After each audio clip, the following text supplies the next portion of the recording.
Good morning, all of you. Today's topic is electric field. For electric field, you have to know about the property of charge, that it attracts or repel another charge near it. How it can repel or attract that charge? Because of there is a some space, some field around the charge in the space. In the space, there is something exists due to which your another charge is feeling some force due to the charge, and this charge due to which the another charge is feeling force is called source charge. Due to source charge, there is something exists around it in the space which is called electric field. Electric field is the quantity due to which the force is felt by the another charge, and this is around the charge which is called source charge. This is around the source charge due to which another charge feels some force, and it is a vector quantity. Next, electric potential. If you have a charge, then there exists a electric field. As I have told you that in the space around that charge contains electric field. In this field, any other charge come to this field, then it feels some force. If suppose in the figure you have a charge which is there, this charge, and this is, if this is a point of infinity, and you are moving this charge from infinity to this point, any point, then you have to do some work to place this charge from infinity to this point. Then if you are doing a work, then you have to know about how much work you are doing and how much work you are doing in moving per unit coulomb charge from this infinity point to this point. And at that point, if you know that how much work you are doing per unit charge, then it is called electric potential of this point at which you have placed the charge from infinity, and it is called electric potential of this point. Thus, electric potential is given by work done upon charge Q. Charge Q is the amount of charge which is displaced from infinity to the point, any point. This is the charge particle. It is moved from infinity to this point. If it has charge Q, then the electric potential will be given by work done upon charge.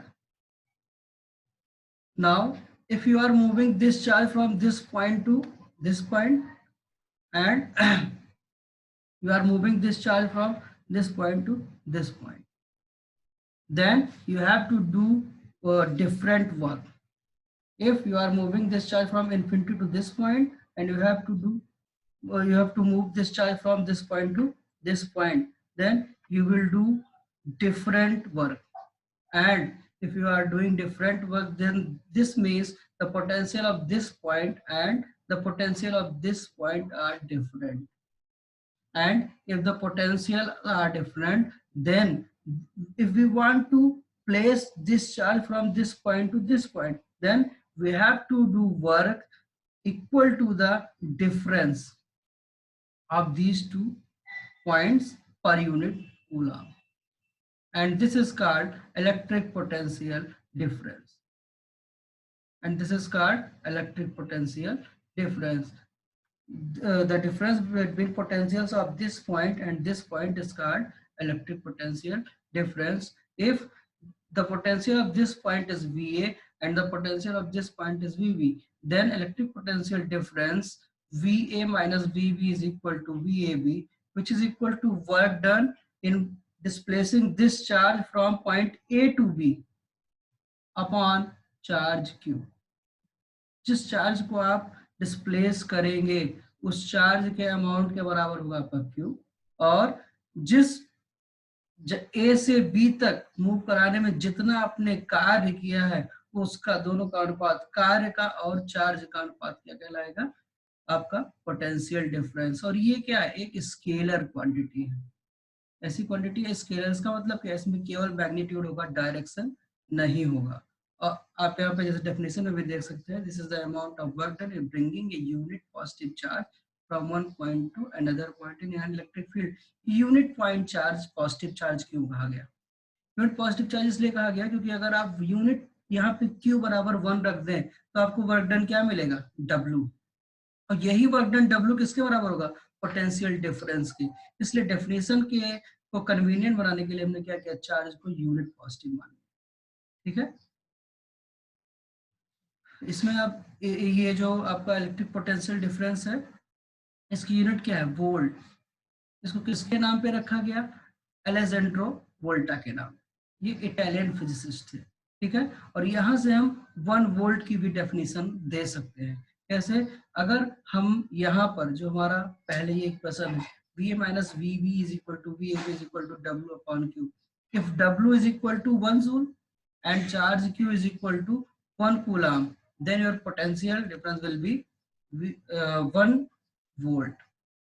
1 volt is the potential difference between 2 points in a current carrying conductor when 1 joule of work is done to move a charge from of 1 coulomb from one point to another. इसका मतलब क्या है? Q is equal to 1 and W is equal to 1, then your potential difference will be, or potential will be 1 volt. Therefore 1 volt is equal to 1 joule upon 1 coulomb is equal to 1 volt. And जो potential difference है, इसी की वजह से ही आपके किसी भी circuit में करंट मूव करती है। जो करंट का फ्लो बनता है बेटा, वो हमेशा पोटेंशियल डिफरेंस की वजह से ही होता है किन्हीं दो एंड्स के बीच में। इसका मतलब क्या है? आपका यही पोटेंशियल डिफरेंस ही रिस्पॉन्सिबल है करंट के फ्लो के लिए। अगर पोटेंशियल डिफरेंस नहीं होगा तो करंट नहीं बहेगी। और इसको मेजर करने के लिए डिवाइस का जो इस्तेमाल करते हैं उसको कहते हैं वोल्ट मीटर। क्या कहते हैं? Volt meter. और वोल्ट मीटर हमेशा किसी भी जिस भी डिवाइस के अक्रॉस आपको वोल्टेज लेना है उसके बगल में लगाते हैं। ठीक है, होमवर्क आपका। अब इसमें पूछा गया है name a device that help to maintain a potential difference across a conductor. इसका मतलब क्या है? आपको एक ऐसी डिवाइस बतानी है जो कि पोटेंशियल डिफरेंस को मेंटेन करने के लिए कंडक्टर के सिरों पे लगाई जाती है। पोटेंशियल डिफरेंस को मेजर करने के लिए, नहीं मेंटेन करने के लिए। आप जानते हैं cell how much energy is given to each coulomb of charge passing through a 6 volt battery. आपको वोल्टेज दिया हुआ है, ठीक, एनर्जी कितना दी जाए हर एक कूलाम चार्ज को जिससे ये पास कर सके 6 वोल्ट की बैटरी में। How much work is done in moving a charge of 4 coulomb across 2 points having a potential difference of 24 volt। ये सारे क्वेश्चंस को आप लगाइएगा और कल पीएसए सेशन में इनको सॉल्व किया जाएगा। Thank you very much.